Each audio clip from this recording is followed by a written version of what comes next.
ओम नमः शिवाय। जय माता दी।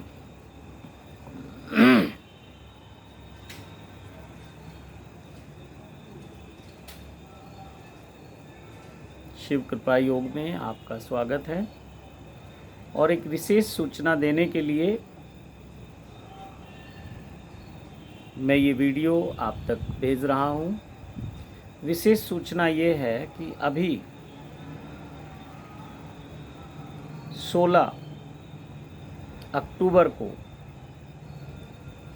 अमावस्या का पावन दिन है। साधना के जगत में अमावस्या और पूर्णिमा का विशेष महत्व होता है। अमावस्या की रात्रि और पूर्णिमा की रात्रि को साधना का विशेष फल प्राप्त होता है। और अगर ये साधना किसी देव स्थान पे की जाए, किसी सिद्ध स्थान पे की जाए, किसी संत के सानिध्य में की जाए, अपने गुरु के सानिध्य में की जाए, तो इस साधना का अनंत गुना फल मिलता है और इससे संचित कर्मों का नाश होता है। तो ऐसा कहते हैं, तीर्थ मिले फल एक है, संत मिले फल चार, सद्गुरु मिले अनंत फल, कहे कबीर विचार। तो ये कबीर साहब का वचन है। कबीर साहब कहते हैं, तीर्थ में साधना करने से उसका फल निश्चित मिलता है। तीर्थ मिले फल एक है, यानी कि फल जरूर मिलेगा। वैसे आप स्थानों पे साधना करते हैं, क्योंकि वो स्थान सिद्ध नहीं होते, इतने पवित्र नहीं होते, तो उसका लाभ क्या होगा ये इस पे कुछ कहा नहीं जा सकता। लेकिन तीर्थ में साधना करने से नियम पूर्वक तो उसका फल जरूर मिलता है। और किसी संत मिले फल चार, किसी संत के सानिध्य में साधना करने से 4 गुना फल मिलता है और अपने गुरु के सानिध्य में साधना करने से अनंत गुना फल मिलता है। तो अभी जो 16 अक्टूबर को अमावस्या है, ये विशेष अमावस्या है, क्योंकि इसके नेक्स्ट डे जो है नवरात्रि शुरू हो जाएंगी। और नवरात्रि की साधना भी रात्रि को ही होती है विशेष रूप से। तो मैं समझता हूँ कि जो लोग नवरात्रि व्रत रखते हैं या साधना करेंगे, उनके लिए आना मुश्किल है, कठिन है, क्योंकि उनको अपनी नवरात्रि की भी तैयारी करनी है। लेकिन ये विशेष रात्रि है और ये अनुष्ठान हर पूर्णिमा, हर अमावस्या को किया जाता है। दिन में ये अनुष्ठान होगा और रात में कुछ विशेष साधना होती है। रात सोने के लिए नहीं होती। पूर्णिमा और अमावस्या की रात्रि जो है वो सोने के लिए नहीं होती, वो साधना के लिए। और साधना है जागने के लिए, साधना है आत्मज्ञान के लिए, साधना है ब्रह्म ज्ञान के लिए, साधना है अपने जीवन को सुख शांति समृद्धि से भरपूर करने के लिए, साधना है रिद्धियाँ सिद्धियाँ प्राप्त करने के लिए, साधना है सत्यम शिवम सुंदरम के मार्ग पे चलने के लिए, साधना है शिव साक्षात्कार के लिए। तो इसको हम ये भी कह सकते हैं कि पूर्णिमा को हम शिव साधना करते हैं और अमावस्या को हम शक्ति की साधना करते हैं, शक्ति की उपासना करते हैं। तो ये साधनाएं, रात्रि की साधनाएं दोनों अलग हैं, लेकिन दोनों पूर्णिमा की सुबह और अमावस्या की सुबह महामृत्युंजय महायज्ञ का आयोजन होता है।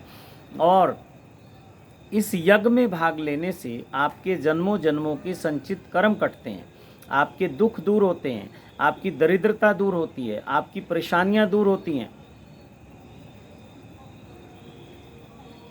और आपको मन चाहा वरदान प्राप्त होता है। और ये जो नीलकंठ है, ये आप जानते ही हैं, जब भगवान शिव ने विष पान किया था तो उसके बाद ऋषिकेश से ऊपर हिमालय की श्रृंखला में एक चोटी है जहाँ ये नीलकंठ महादेव मंदिर स्थित है। तो यहाँ आके उन्होंने विश्राम किया, हजारों सालों तक समाधि में स्थित रहे, समाधि में लीन रहे या समाधि में विश्राम की अवस्था में रहे और यहाँ उनको शीतलता प्राप्त हुई।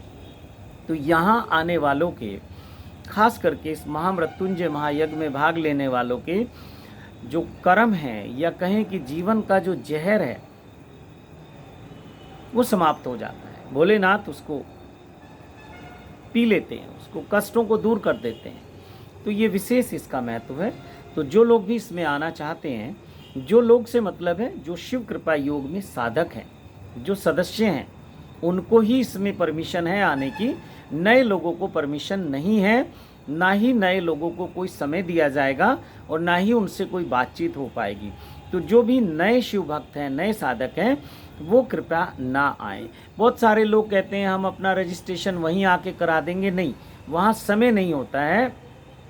एक एक साधक को, एक एक सदस्य को मुझे समय देना होता है।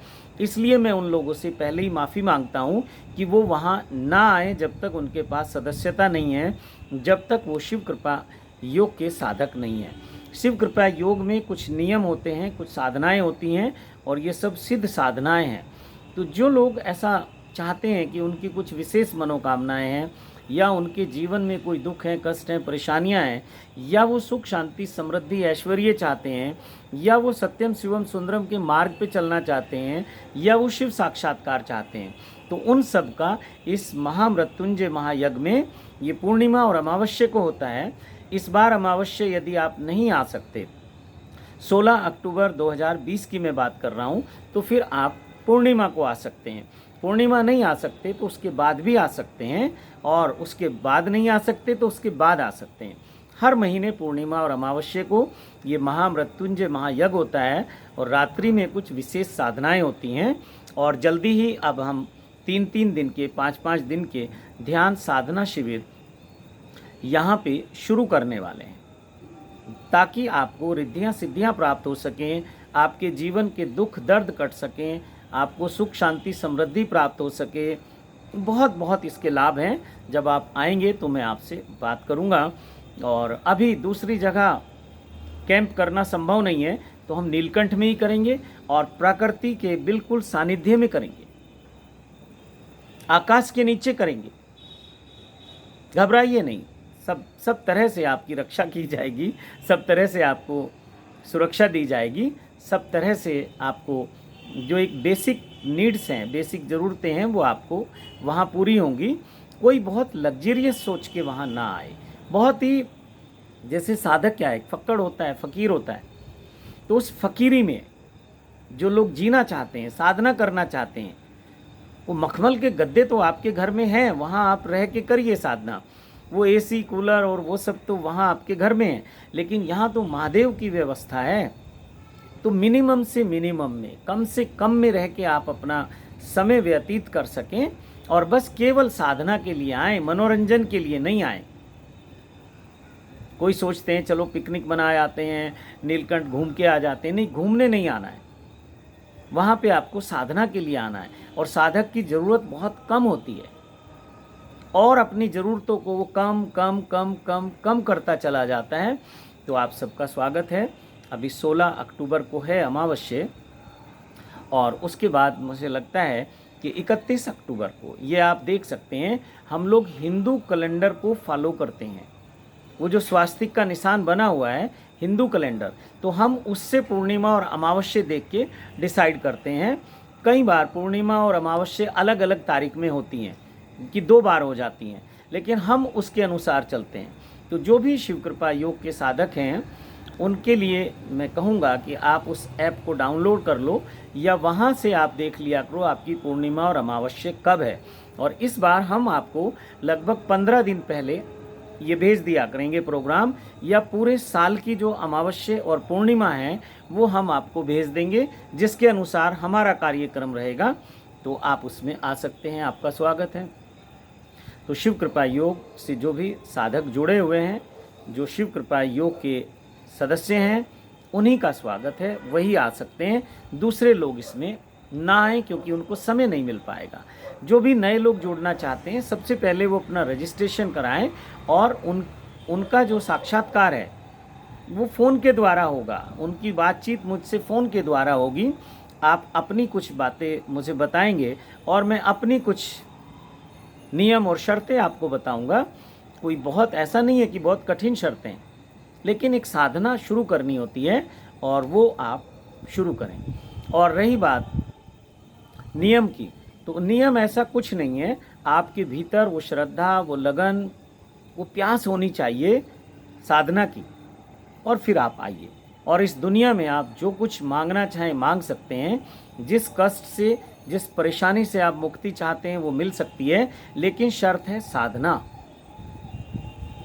आप सोचें कि कोई जादू टोना, कोई तंत्र मंत्र, काला जादू ऐसा हो जाएगा, ये हो सकता है, लेकिन मेरा उसमें ज़्यादा विश्वास नहीं है। मैं चाहता हूँ कि साधना आप करें और आप ही अपने कष्टों का निवारण करें, आप ही अपनी सुख शांति समृद्धि के लिए उसका आविष्कार करें, क्योंकि आवश्यकता आपकी है और आवश्यकता होगी तो निश्चित आविष्कार हो जाएगा। तो आप सभी का मैं स्वागत करता हूँ। आप नीलकंठ आएँ, लेकिन आने से पहले जो हमारा इन्फॉर्मेशन सेंटर है, सूचना केंद्र है, उसके नंबर वीडियो में आपको मिलेंगे, तो उन पे आप संपर्क करें, अपना नाम लिखवाएं। वहाँ बहुत लिमिटेड लोगों को बुलाया जाता है, तो वो लोग आकर वहाँ पे फिर साधना कर सकते हैं। इस अमावस्या को भी आपका स्वागत है, और इसके बाद जो भी अमावस्या पूर्णिमा आएगी आप सूचना देकर आ सकते हैं, लेकिन वही लोग आएँ जो सदस्य हैं, जो साधक हैं। तो इसी के साथ अपनी वाणी को विराम देता हूँ। फिर किसी नई जानकारी के लिए, कोई नई जानकारी देने के लिए फिर मैं आपके साथ उपस्थित रहूँगा। तब तक के लिए आप सबको धन्यवाद, आप सबको प्रणाम। ओम नमः शिवाय। जय माता दी।